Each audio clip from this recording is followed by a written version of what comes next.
નમસ્કાર દર્શક મિત્રો, જ્યોતિષ એક વિજ્ઞાન કાર્યક્રમમાં મારી સાથે જ્યોતિષ ગુરુ ડૉક્ટર પંકજભાઈ નાગર અને હું અશોક મોદી આપનું સ્વાગત કરીએ છીએ કાર્યક્રમ જ્યોતિષ એક વિજ્ઞાનમાં. અને આપ નિહાળી રહ્યા છો અમારા જીટીપીએલ ગુજરાતીની વિશેષ રજૂઆત કાર્યક્રમ જ્યોતિષ એક વિજ્ઞાનમાં. પંકજભાઈ આપનું સ્વાગત છે. નમસ્કાર અશોકભાઈ અને નમસ્કાર મારા વહાલા દર્શક મિત્રો. હરમેશની જેમ જ્યોતિષિક વિજ્ઞાનમાં જ્ઞાનની સફરે મારા પ્રિય કેમેરામેન મિત્રો, લાઇટમેન મિત્રો સાથે સંસ્થાના સથવારે અને ખાસ કરીને મારા પ્રિય એન્કર અશોકભાઈ મોદીની સાથે આવો જ્ઞાનની સફરે પાંખ લગાવી અને ગગનમાં ઉડીએ. શું નવો વિષય છે, શું નવી વાત છે, એ તો હમણાં અશોકભાઈ જાદુગરની જેમ એમના કોથળામાંથી કાઢશે. બિલકુલ. પંકજભાઈ, ગત એપિસોડમાં આપણે વાત કરી હતી જાતકના જીવનમાં જે શારીરિક સમસ્યાઓ, એમાં આપણે માનસિક રોગોની વાત કરી હતી કે એમાં અલ્ઝાઇમર, ઓટિઝમ, પછી જે માનસિક અસ્થિરતા, અને એના માટે જે કુંડળીના કયા ગ્રહો યોગો એ કુંડળી સહિત તમે બહુ ખૂબ સુંદર સમજાવ્યા હતા. અને આજે આપણે વાત કરીશું કેટલાક જે શારીરિક સમસ્યાઓ છે એની પણ વાત કરીએ. તો પંકજભાઈ, જે સવાલો છે કે ભાઈ આંખોની જે લોકોને નબળાઈ હોય છે કે ભાઈ આંખોની નબળાઈ તો મસ્તકનો ઉપરનો જે ભાગ છે, તો જ્યોતિષની દ્રષ્ટિએ કઈ રીતે લેવું અને આપણા જ્યોતિષમાં કે એમાં કયા ગ્રહો યોગો કે જે આંખોની નબળાઈ માટે જવાબદાર હોય છે અને એના આપણે એક કુંડળી સહિત સવિસ્તાર જણાવીએ અને ફેરલી વાત કરીએ. એક તો દર્શક મિત્રો, જન્મ કુંડળીમાં 12 સ્થાનની અંદર આંખોનું સ્થાન કયું છે એનો એક વિચાર આપણે પ્રાથમિક રૂપે કરીએ. તો અશોકભાઈ, જન્મ કુંડળીની અંદર જે 12 સ્થાન છે એમાં બીજું અને 12મું સ્થાન એ આપણી ડાબી અને જમણી આંખ છે. આ બીજા અને 12મા સ્થાનમાં જ્યારે ક્રૂર ગ્રહોની હાજરી આવે ત્યારે આંખોની નબળાઈના કેટલાક રોગ થતા હોય છે.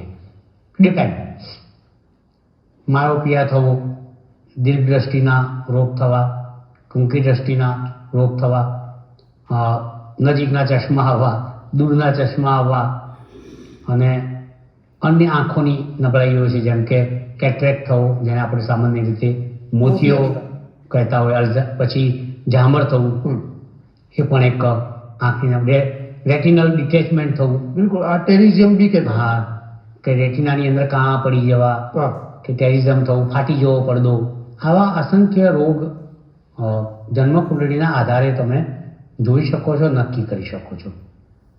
મેં હમણાં કહ્યું એમ કે ભાઈ જન્મ કુંડળીમાં બીજું સ્થાન અને 12મું સ્થાન એ આપણી જમણી આંખ, ડાબી આંખ છે. ત્યાં જ્યારે ક્રૂર ગ્રહો બેસે ત્યારે આંખના રોગને લઈને કેટલીક સમસ્યાઓ થાય છે. એક બીજી વાત કરું છું ભાઈ તમને, કે મેં એવા જાતકો પણ જોયા છે કે 12મા સ્થાનની અંદર કેતુ કે બીજા સ્થાનની અંદર કેતુ હોય, અને જો એની સાથે સૂર્ય બેસે, સૂર્ય એ તમારી દ્રષ્ટિ છે. જો સૂર્ય ના હોય, રાત્રે લાઇટો ના હોય તો તમે કશું ના જોઈ શકો. બિલકુલ બિલકુલ. કારણ કે એનો પ્રકાશ તમારી આંખના પડદા ઉપર પ્રતિબિંબિત થઈ અને એક પ્રતિબિંબ તૈયાર કરે છે. રિસેપ્શન કહેવામાં આવે છે. તો કેતુ અને સૂર્ય 12મા અને બીજા સ્થાનમાં આવે તો ક્યારેક અંધાપો પણ આપે છે. આ એક વધારાનો પોઈન્ટ છે જે આપણે કુંડળી ડિસ્પ્લે નથી કરી રહ્યા. કઈ કુંડળી ડિસ્પ્લે કરવાની હમણાં હાલ કરાવીએ છીએ. આંખોની નબળાઈની કુંડળી હવે હું ડિસ્પ્લે કરું છું. ધ્યાનથી તમે ટીવીના સ્ક્રીન ઉપર જુઓ કે આમાં બીજા સ્થાનમાં અને 12મા સ્થાનની અંદર, બીજા સ્થાનની અંદર તમે જુઓ કે જ્યાં 2નો આંકડો જ લખેલો છે, શનિ, રાહુ, મંગળ આવેલા છે. અને તમને વધારે સારી સમજ પડે એના માટે 12મા સ્થાનની અંદર 12નો આંકડો જ લખવામાં આવ્યો છે. ત્યાં પણ મેં સૂર્ય, શનિ, રાહુ મૂક્યા છે. બીજા સ્થાનના ગ્રહો, 12મા સ્થાનના ગ્રહો. ધ્યાનપૂર્વક તમે જોશો તો Rahu, it's a cruel planet. Shani, cruel planet. Surya, અગ્નિ તત્વનો કારક અગનગોળો, જે હિલિયમ, હાઇડ્રોજન, યુરેનિયમ એનાથી એક મિશ્રણ થઈ અને બનેલો એક ધગધગતો સદીઓથી ચાલતો એક ગોળો પ્રત્યક્ષ દેવ છે. સૂર્ય તમારી આંખોની રોશની સાથે સીધો સંકળાયેલો છે. કહેવાનું તાત્પર્ય એટલું જ છે કે કુંડળીના બીજા અને 12મા સ્થાનમાં જ્યારે ક્રૂર ગ્રહોનો હુમલો આવે, આધિપત્ય આવે, શાસન આવે, ત્યાં એ સ્થિર થાય, ત્યાં સ્થિત થાય, સેટલ થાય, બેસે, ત્યારે આ આંખોની નબળાઈના રોગની શરૂઆત થતી હોય છે. કુંડળીમાં તમે ધ્યાનથી જુઓ કે બીજા સ્થાનની અંદર શનિ રાહુ મંગળ છે, 12મા સ્થાનની અંદર સૂર્ય શનિ અને રાહુ છે. સૂર્યની ઇન્વોલ્વ એટલા માટે કર્યો છે કારણ કે આંખોની દ્રષ્ટિ છે. બિલકુલ બિલકુલ. મંગળની ઇન્વોલ્વ એટલા માટે કર્યો છે કારણ કે રાતો સીધો તમારી દ્રષ્ટિ સાથે સંકળાયેલો ગ્રહ છે. એક બાજુ મંગળ છે, એક બાજુ સૂર્ય છે. બંને દ્રષ્ટિના કારક છે અને બંને દ્રષ્ટિના કારકો ઉપર શનિ રાહુ જેવા પ્લેનેટ્સ, પાપ ગ્રહો, ક્રૂર પ્લેનેટ્સનો એક જબરજસ્ત હુમલો છે. થાય શું હવે? કઈ જે બીજા 12મા સ્થાનની અંદર ગ્રહો મેં બતાવ્યા છે, એની અંદર આ એક એવા જાતકની કુંડળી છે કે નાનપણથી એને દૂરની દ્રષ્ટિના ચશ્મા આવવાની શરૂઆત થઈ જાય. બિલકુલ. એ પોતે દૂરનું કંઈ જોઈ જ ના શકે અને કંઈ દેખાય જ નહીં. ધીરે ધીરે આ બાળક જેમ જેમ ઉંમર વધતી જાય એમ એ દૂરના નંબરના ચશ્મા વધતા જાય છે. અલબત્ત આ બધી વસ્તુની અંદર આપણી સામાજિક અને કૌટુંબિક વ્યવસ્થા પણ જવાબદાર છે. ચોક્કસ. લાઈક આજનું બાળક, એક પણ બાળક બતાવો કે મોટાભાગે ચશ્મા ના હોય. મોટાભાગના બાળકોને ચશ્મા હોય. કેમ ભાઈ? કારણ કે માતા પિતા પોતાના બાળકથી છુટકારો મેળવવા માટે લે ભાઈ ટેબ લે, બેસી જા, લે આ મોબાઈલ જો, ગેમ જો, તને જે ગમતું હોય એ જો.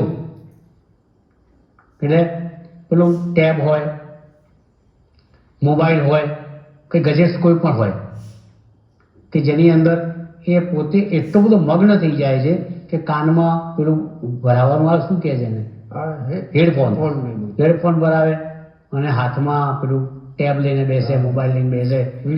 કાન ખરાબ થાય, કાન બી ઉપરના ભાગમાં જ આવે મસ્તકના, અને આંખો તો ખરાબ થાય જ. સતત રમ્યા કરે.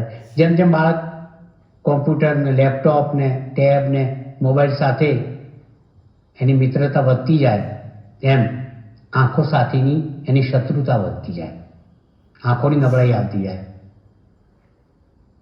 સામાજિક કૌટુંબિક આ ગેરવ્યવસ્થાના ભાગનો ભોગ બને છે એક નાનું બાળક. નાનપણથી ચશ્મા આવી જાય એ તો એ, પરંતુ આજકાલ એવા ગેજેટ્સ પણ આવે છે કે આંખની અંદર તમારે લાઈટ નાખ્યા કરે બાળકને, આમ પોતાની જાતે જ બેટરી નાખીને જોયા કરે ને માતા પિતા ધ્યાન ના આપે.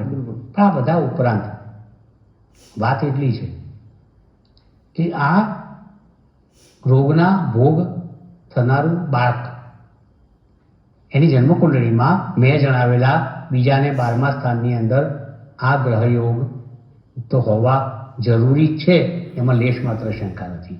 ક્યારેક આ બધા ગ્રહયોગની અંદર પ્લુટો જોડાય, બીજો કોઈ ક્રૂર ગ્રહ જોડાય, કેતુમાં આવી જાય, રાહુની જગ્યાએ કેતુ આવી જાય, પ્લુટો આવી જાય તો માયોપિયા ઉપરાંત કેટલાક એવા રોગ છે કે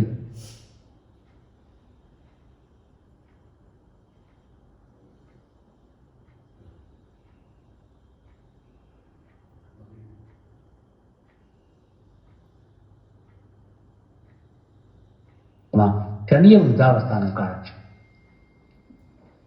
બીજા 12મા સ્થાનની અંદર અહીં જે ગ્રહ મૂક્યા છે એ ઉપરાંત જો દેહસ્થાનની અંદર પ્લુટો આવી જાય, ક્યાંક ભૂલે ચૂકે દેહસ્થાનમાં કેતુ આવી જાય તો એના કારણે શનિ વૃદ્ધાવસ્થાનો કારક હોય અને વૃદ્ધોને પાછળના જીવનમાં ઝામર, રેટિનલ ડિટેચમેન્ટ, કેટરેક્ટ, આંખોના ઓપરેશન, આવી અસંખ્ય બાબતોનો સામનો કરવો પડતો હોય છે. મેં હમણાં જ મારી પાસે એક વૃદ્ધ આવેલા, એમને કુંડળીમાં મેં જોયું તો મંગળ, શનિ, રાહુ પ્લુટો 12મા સ્થાનની અંદર હતા અને એના કારણે એમને રતાંગણાપણું આવેલું. રતાંગણાપણું એટલે દેખાય નહીં, રાત્રે કંઈક દેખાય નહીં, એવું કંઈક હોય બિલકુલ, છે હા, ને. એવું જ હોય. એમને વિઝન ના મળે અને આઈને વિઝન ના મળે અને આંખો નબળી બને તો એના માટે આ બધા ગ્રહ યોગ જવાબદાર હોય છે. એમાં લેશ માત્ર શંકા નથી. હમણાં જ એક મૂવી સરસ આવેલું જેમાં રાજકુમાર રાવને પોતે અંધ છે એવું બતાવવામાં આવેલું. શ્રીકાંત નામ એનું, મૂવીનું નામ શ્રીકાંત. બહુ એવોર્ડ વિનર આ મૂવી છે, જોવા જેવું છે. કે એ પોતે એક ડાયલોગ બોલે છે કે જે માણસ આંધળો હોય એની પાસે સાઇટ નથી, દ્રષ્ટિ નથી, પણ વિઝન તો છે જ ને. વિઝન તો છે. એના આધારે ચેસ રમે છે, ચેમ્પિયન થાય, ક્રિકેટ રમે છે અને એક નોર્મલ માણસની જિંદગી જુએ છે અને પોતે એક મિલિયનર માલિક તરીકે બહાર આવે છે. તો આ બધા યોગ કુંડળીની અંદર હોય ત્યારે મા બાપે તો ખાસ જો આવો યોગ નજરે પડે પોતાના બાળકની કુંડળીમાં તો બાળકને તો સાવધ કરવું જ પડે અને મા બાપે પોતે પણ બાળકનું નૈતિક જવાબદારીના ભાગરૂપે ધ્યાન રાખવું જોઈએ એવું અંગતપણે માનું છું.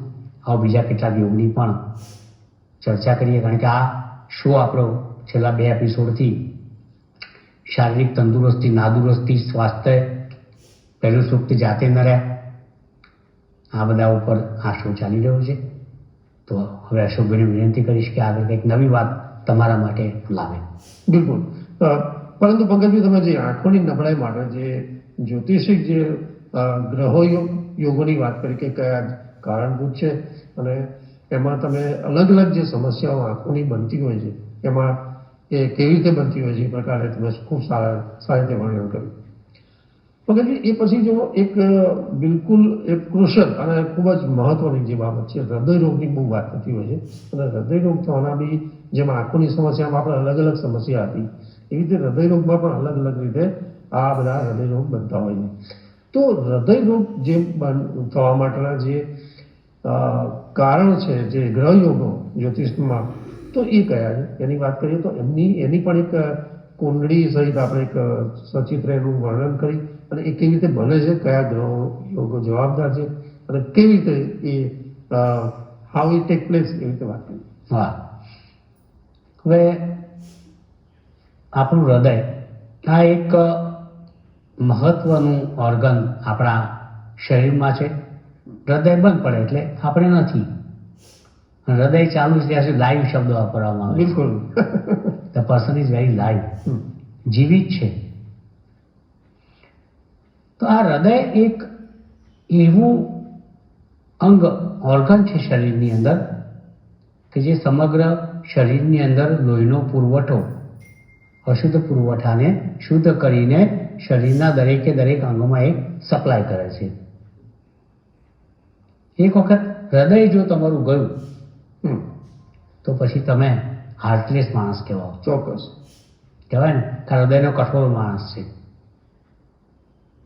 જન્મકુંડળીની અંદર અશોકભાઈના દર્શક મિત્રો 4થું સ્થાન, 4થું સ્થાન એ હૃદયનું સ્થાન છે. જન્મકુંડળીના 4થા સ્થાનની અંદર આપણું હાર્ટ બેઠેલું છે, દિલ, આપણું હૃદય બેઠેલું છે, જે ધબકતું છે, જે ધડકે છે. અને એની ધડકન અને ધડકવાની જે ક્રિયા પ્રક્રિયા છે એ ત્યાં શુભ ગ્રહો બેઠા હોય તો કોઈ વાંધો નથી. પરંતુ અશુભ ગ્રહો બેઠા હોય કે જેની કુંડળી આપણા સ્ક્રીન ઉપર હવે આપણે ડિસ્પ્લે કરી રહ્યા છીએ, ધ્યાનથી જુઓ. અહીં મૂકેલી કુંડળીના, મેષ લગ્નની કુંડળીના 4થું સ્થાનની અંદર શનિ, રાહુ, મંગળ, પ્લુટો, આ બધા ગ્રહો ત્યાં મૂકેલા છે. કુંડળીની બહારની વાત કરું તો આ કુંડળી તમે જોઈ રહ્યા છો, પણ સૂર્ય જો અંદર આવી જાય ને તો સૂર્ય હૃદયનો કારક છે, એની પણ આપણે વાત કરીએ છીએ. તો આ જે કુંડળી ડિસ્પ્લે થઈ રહી છે એમાં શનિ, મંગળ, રાહુ, પ્લુટો છે અને એ હૃદયને 100% નુકસાન કરે છે. આવા જાતકો હાઈ બીપીથી પીડાય, આવા જાતકો ભારે કોલેસ્ટ્રોલ એમની નળીઓમાં જમા થાય, આવા જાતકો લો બીપીથી પીડાય, આવા જાતકોને એકદમ હાર્ટ એટેક આવે, આવા જાતકોને માઇલ્ડ એટેક આવે, આવા જાતકોને હૃદયની જે ભાર ઉપાડવાની, ભાર વહન કરવાની શક્તિ છે એમાં ઘણો બધો ઘટાડો થાય. નોવેલ એટલે આ જે કુંડળી મૂકવામાં આવી છે એમાં એક વાત ચોક્કસ છે કે જે તમારી કુંડળીમાં પણ આવા શનિ, રાહુ, મંગળ, પ્લુટો ચતુર્થ સ્થાનની અંદર હોય તો 100% તમે હાર્ટ ડિસીઝથી પીડાવાના છો. એ ચોક્કસ વાત છે, 101%. એટલે એક વસ્તુ ધ્યાન રાખજો કે તમારે હૃદય રોગથી સાવધ રહેવું હોય, તમારે હૃદય રોગથી ચેતતા રહેવું હોય, તમારા હૃદયની તમારે હૃદયપૂર્વક કેર લેવી હોય તો અહીં આપેલા ગ્રહયોગો હોય તો હંમેશા હૃદયની બીમારીથી સાવચેત રહેજો અને પ્રિકોશનના ભાગરૂપે તમારા ફેમિલી ડૉક્ટર કે એના નિષ્ણાતને અવારનવાર મળતા રહેજો. હવે બીજી વાત, આપણે વાત હતી સૂર્યની. જન્મકુંડળીમાં અશોકભાઈ સૂર્ય એ પિતા પણ છે પણ હૃદયનો કારક છે. બિલકુલ. હૃદય સાથે સૂર્ય સીધો સંકળાય. સૂર્ય ઇઝ ધ સાવ, આત્મા છે. સૂર્ય ઇઝ ધ હાર્ટ, હૃદય છે. કુંડળીમાં સૂર્ય જો દૂષિત થાય તો એવા જાતકનું મૃત્યુ હૃદય રોગના કારણે થાય. વારંવાર કુંડળીઓ ડિસ્પ્લે કરવાથી ગૂંચ પેદા થાય. સીધી વાત કરું છું કે જન્મ કુંડળીમાં, તમારી જન્મ કુંડળીમાં કોઈ પણ સ્થાનની અંદર સૂર્ય કે શનિ બંને સાથે હોય, બંને જોડાય, મિલન થાય બંનેનું. એમાંય વળી જો મેષ રાશિમાં સૂર્ય શનિ જોડાય તો શનિ નીચમો બને, સૂર્ય ઉચ્ચનો બને. આવા જાતકોને બહુ જ પીડા હૃદય રોગની થતી હોય છે. જો તુલા રાશિમાં જોડાય તો શનિ ઉચ્ચનો થાય, સૂર્ય ઉપર આવી થાય, કારણ કે સૂર્ય તુલા રાશિમાં નીચનો બને. સૂર્ય શનિનું જોડાણ જ્યારે જન્મ કુંડળીમાં થાય, સૂર્ય શનિની પ્રતિયુતિ જ્યારે જન્મ કુંડળીમાં થાય, સૂર્ય સાથે રાહુ જોડાય, સૂર્ય સાથે કેતુ જોડાય, સૂર્ય સાથે મંગળ જોડાય તો આ બધા ગ્રહો ક્યાંક ને ક્યાંક તમારા હૃદયને નુકસાન કરતા હોય છે. સૂર્ય સાથે મંગળ જોડાય તેવા માણસો ખૂબ એગ્રેસિવ હોય છે. એક જાતનો અંગારક યોગ ઊભો થતો હોય છે. અંગારક યોગવાળા હંમેશા એગ્રેસિવ રહે એટલે શું થાય, એની લોડ ક્યાં આવે, હૃદય ઉપર આવે. બરાબર. કારણ કે માણસ ગુસ્સે થાય એટલે એનો બ્લડ સપ્લાય મગજમાં આવે. બ્લડ સપ્લાય આવે ક્યાંથી, હૃદય બિચારું મોકલે ને. બરાબર. એટલે આવા જાતકોને, સૂર્ય મંગળની યુતિવાળા જાતકોને પણ બહુ જ સાવધ રહેવાની જરૂર છે. સૂર્ય શનિની યુતિવાળાને પણ બહુ સાવધ રહેવાની જરૂર છે. સૂર્ય રાહુની યુતિવાળાને પણ બહુ સાવધ રહેવાની જરૂર છે. સૂર્ય કેતુની યુતિવાળાને પણ બહુ સાવધ રહેવાની જરૂર છે. જેને સૂર્ય સાથે ક્રૂર ગ્રહો જોડાય, એ ભલે પ્લુટો હોય, કેતુ હોય, રાહુ હોય, શનિ હોય, મંગળ હોય, ત્યારે સૂર્યને ભારે પીડા આપે છે, ત્યારે હૃદયને ભારે પીડા થાય છે. અહીં ચતુર્થ સ્થાનની કુંડળી તો મેં ડિસ્પ્લે કરી જ છે કે જેમાં શનિ, મંગળ, રાહુ આ તમામ ગ્રહો પ્લુટો સાથે મેં મૂકેલા જ છે. ચતુર્થ સ્થાન એ હૃદયનું સ્થાન છે. વળી પાછું મેં અગાઉ જણાવ્યું એમ અશોકભાઈ, શનિ રાહુની યુતિ ચતુર્થ સ્થાનમાં આવે, શનિ સૂર્ય કેતુની આવે, સૂર્ય રાહુની આવે, સૂર્ય શનિની આવે, સૂર્ય મંગળની આવે, બધું મિશ્રણ એક સાથે ભેગું થાય ને ત્યારે આવા જાતકને હૃદય રોગ થાય. આવા જાતકોને હૃદયની બીમારી વડે એમને ખૂબ જ સહન કરવું પડે ટાઈમ ટુ ટાઈમ. જેમ કે આવી જ યુતિ પ્રથમ સ્થાનની અંદર હોય તો બાળકને આ પ્રકારના રોગ, હૃદય રોગ થઈ શકે છે. ચતુર્થ સ્થાનમાં હોય તો વૃદ્ધો માટે આ સમસ્યા ઊભી કરે છે. 10મો ભાવ યુવાસ્થાનનું સ્થાન છે. યુવાનોને પણ હૃદય રોગની બીમારી આપે છે.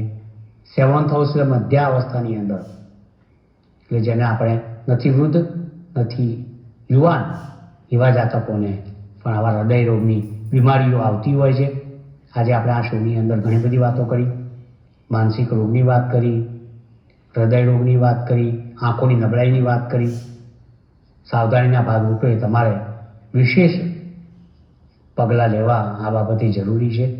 હૃદય રોગ થાય ત્યારે હંમેશા સૂર્યની પૂજા કરવી જોઈએ. સૂર્ય આદિત્ય સ્ત્રોત છે, સૂર્યના મંત્ર છે, ઓમ ધૂણી આદિત્યાય નમઃ છે, જમણા હાથની આંગળી પર માણેક પહેરવું. માનસિક બીમારીઓ થાય ત્યારે બસરા મોતી તમારે ચાંદીની અંદર ધારણ કરવું જોઈએ. ચોખાનો દાણો દર સોમવારે વેલી પરોળે ગળી જવો જોઈએ. શ્વેત વસ્ત્રો ધારણ કરવા જોઈએ. જમણા હાથ ઉપર શ્વેત દોરો પહેરવો જોઈએ અને હૃદય રોગને બીમારીવાળાએ સૂર્યને બચાવવા માટે જમણા હાથમાં કેસરીનો દોરો ધારણ કરવો જોઈએ. આ મારા ઉપાય છે. આવો મળીએ.